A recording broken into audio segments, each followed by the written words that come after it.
Hi everyone, my name is Janelle and this is my partner Annabelle.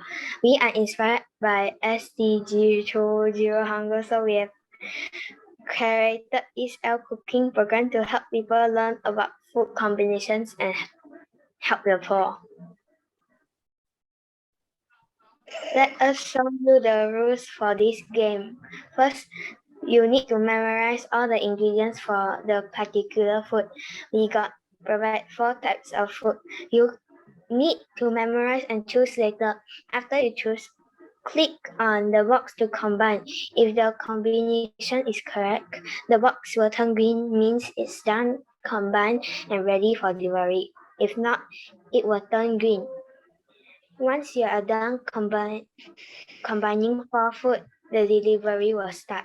Let me show you how to play.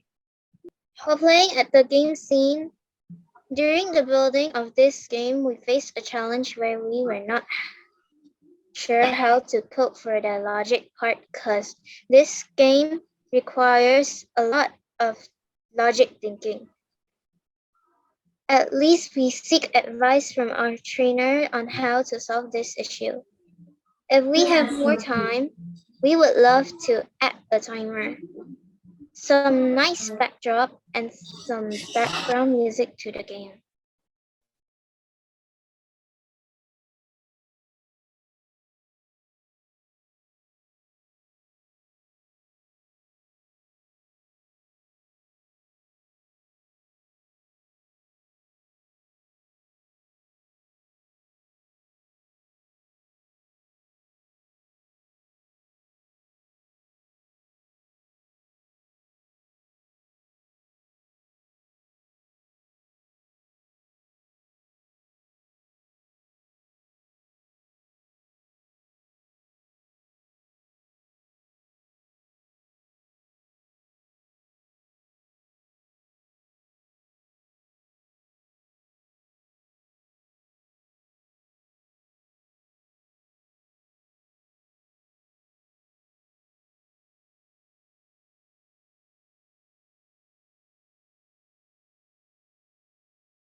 Thank you for watching our presentation.